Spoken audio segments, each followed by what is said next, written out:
Good evening students.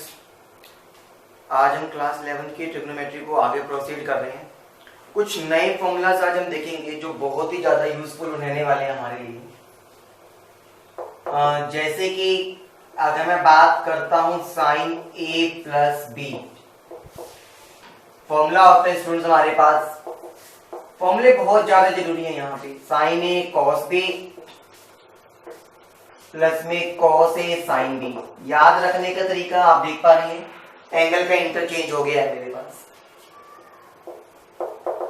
मैं बात करता हूं साइन ए माइनस बी, तो बिल्कुल एज इट इज रहेगा आपके पास, बस जहां प्लस है वहां क्या आ जाएगा स्टूडेंट्स, माइनस का आ जाएगा।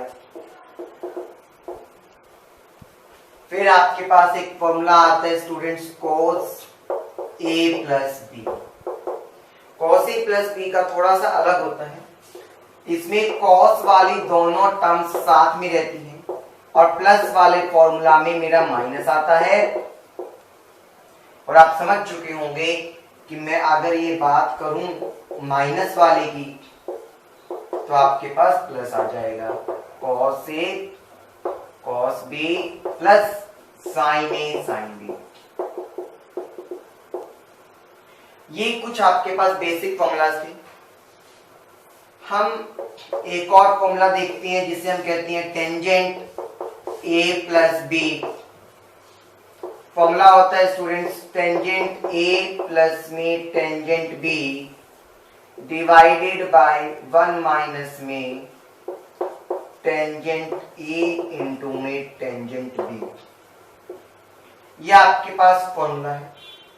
अगर सिमिलरली अगर मैं बात करूं टेंजेंट ए माइनस में बी, तो फॉर्मूला क्या बनेगा आपके पास, टेंजेंट ए माइनस में टेंजेंट, मतलब सब कुछ सेम चलना है। प्लस की जगह माइनस, माइनस की जगह प्लस हो जाएगा स्टूडेंट्स, बस इसी चीज का ध्यान रखिएगा। अब ये फॉर्मूले मेरे यूज कहां होंगे हम वो देखते हैं। जैसे कि मान लो मैंने ये कहा आपको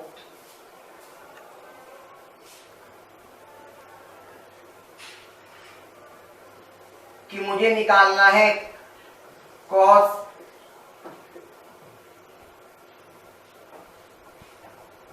आप ये चलो जैसे मैंने ये कहा स्टूडेंट्स आपको निकालना है cos 15 डिग्री। तो cos 15 डिग्री आपको पता है वैसे टेबल में वैल्यू नहीं है, लेकिन मैं cos 15 को क्या लिख सकता हूं, cos 45 डिग्री माइनस में 30 डिग्री। अब काफी सारे गैप्स आते हैं स्टूडेंट्स। कुछ बच्चों को लगेगा सर हम ये भी कर सकते थे कि 25 में से 10 को माइनस कर दो। अरे माय डियर स्टूडेंट्स, ना तो 25 की वैल्यू पता ना 10 की पता। मैं तो कहता हूँ टेबल में आपको जो वैल्यूज पता है 0 से 90, उसके ज्यादा मुझे जाना ही नहीं, हर काम मैं निकाल सकता हूँ। तो समझिए तो मेरे पास यहाँ पर वैल्यू आ जाएगी। अब इसी तरह से सर मैं cos 75 भी निकाल सकता हूँ, तो यहाँ प्लस लगा दूंगा। बिल्कुल ठीक कह रहे हो स्टूडेंट्स। तो समझ पा रहे हो मेरे पास ये इनकी एप्लीकेशंस कहाँ हैं। चलिए आज हम इनकी एप्लीकेशंस को ही देखेंगे। अब इसके बाद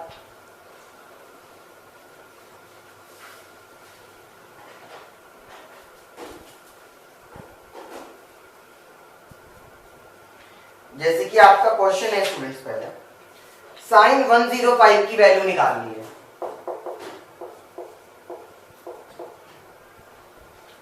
साइन 105। अब ये देखो क्या मैं 60 डिग्री प्लस में 45 डिग्री लिख सकता हूं 105 को। मेरे पास यहाँ पे 105 आ गया। आपको पता है फॉर्मूला बन गया साइन ए प्लस बी का। साइन ए इंटू में कॉस बी, यानी कि एंगल हो गया 45, प्लस में कॉस ए इंटू में साइन बी।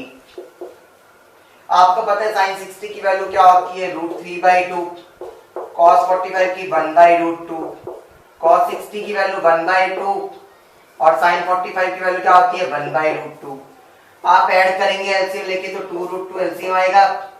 ये क्या बच गया √3 प्लस में 1। आपका आंसर आ गया। क्लियर हुआ स्टूडेंट्स। चलिए अब एक एप्लीकेशन और देखते हैं। जैसे कि मैंने आपको ये कहा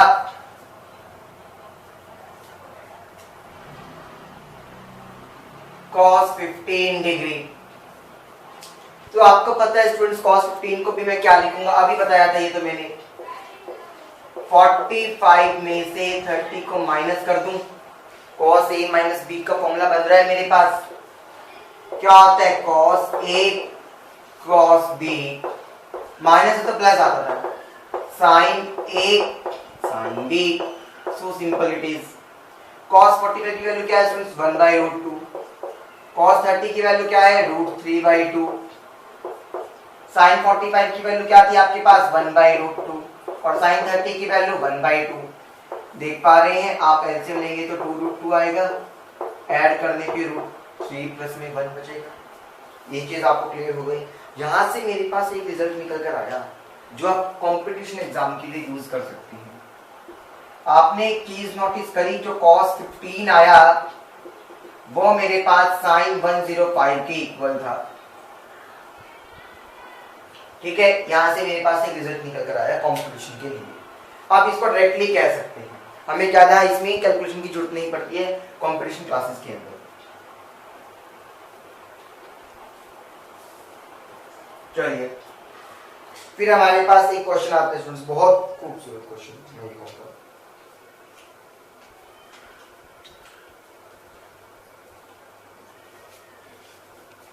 cos 3π/4 प्लस में x minus cos 3π/4 minus x,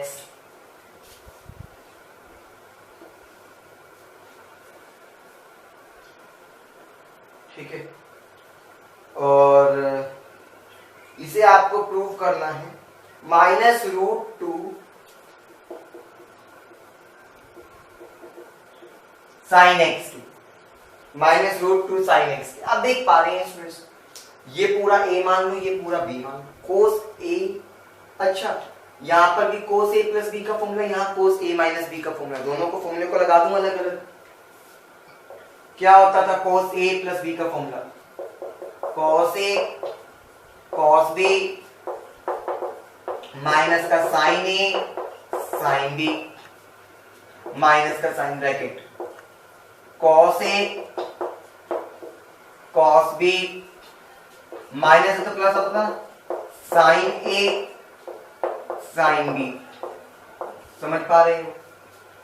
अब आपको पता चला कि अगर बाहर माइनस है तो अंदर साइन चेंज करना पड़ता है मुझे, तो ये क्या बचा, cos 3π/4 इंटू में cos x माइनस में sin 3π/4 इंटू में sin x, ये बाहर आके माइनस हो जाएगा, cos 3π/4 इंटू में cos x बाहर आके माइनस हो जाएगा, sin 3π/4 इंटू में sin x।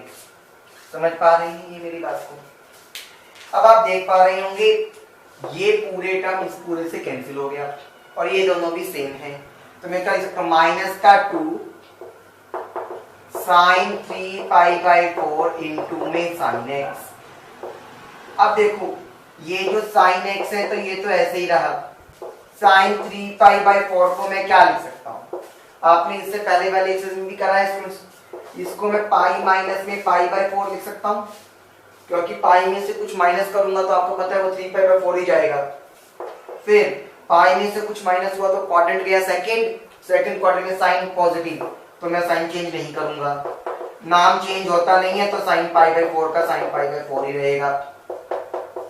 sin π/4 की वैल्यू सबको पता है 1/√2, आप सबको पता है ना स्टूडेंट्स, 2 को √2 से कैंसिल करोगे तो √2 बचेगा, रूट हो गया मेरे पास। क्लियर है कैसे हमारे पास नेस्टेड फॉर्मूलाज का यूज हुआ स्टूडेंट्स यहाँ पे? क्लियर? चलिए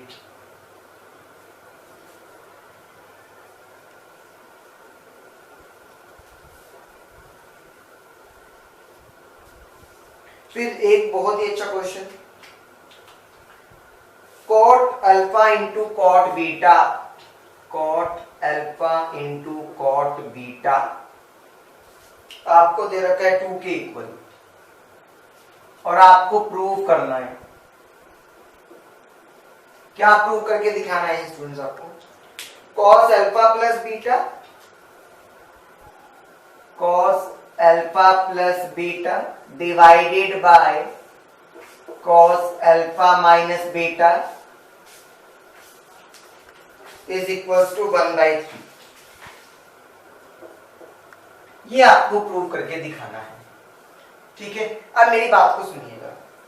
पहला काम, cot अल्फा को मैं क्या लिख सकता हूं? cos बाय में sin लिख सकता हूं, इनटू में cot बीटा को भी मैं cos बाय में sin लिख सकता हूं। स्टूडेंट्स ये 2 के इक्वल तो गिवन है, समझ गए? तो यानी कि यहाँ पे मैं पूरे को एक टर्म भी मान सकता हूं। आपको मैं सिखाता हूं componendo and dividendo.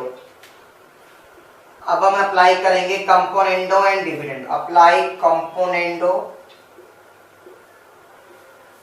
And dividendo. पहले समझते हैं ये होता क्या, जिनको नहीं पता सुनना। जैसे कोई भी फ्रैक्शन दे रखी है a बाई बी, अगर मैं कंपोनेंडो एंड डिविडेंडो को अप्लाई करता हूं तो न्यूमरेटर में डिनोमिनेटर को प्लस कर दो और न्यूमरेटर में से ही डिनोमिनेटर को माइनस कर दो, वो होता है कंपोनेंडो एंड डिविडेंडो। समझ गए मेरी बात? अब यहां पर देखेंगे, अगर cos alpha into cos beta तो क्या न्यूमरेटर है। मैंने क्या कहा, इसके अंदर एक बार तो क्या कर दोगे, डिनोमिनेटर को प्लस कर दोगे और डिनोमिनेटर वाले पार्ट में इसमें से क्या कर दोगे, माइनस। लेकिन याद रखना माइनस भी करेंगे तो न्यूमरेटर में से ही करेंगे। और ऐसे इक्वल्स टू में आपको पता है 2 के नीचे कुछ नहीं है तो 1 तो होगा, तो ऊपर क्या आएगा 2 + 1 और नीचे क्या आएगा 2 - 1। My dear students, clear? अब मेरी बात को सुनना। अब ध्यान से देखोगे तो ऊपर फॉर्मूला बन गया cos अल्फा माइनस बीटा का, नीचे फॉर्मूला बन गया cos अल्फा प्लस बीटा का, तो ये आ गया 3/1। आपको चाहिए अल्फा वाली टर्म ऊपर और माइनस वाली टर्म नीचे, तो मैंने इसका रेसिप्रोकल कर दिया।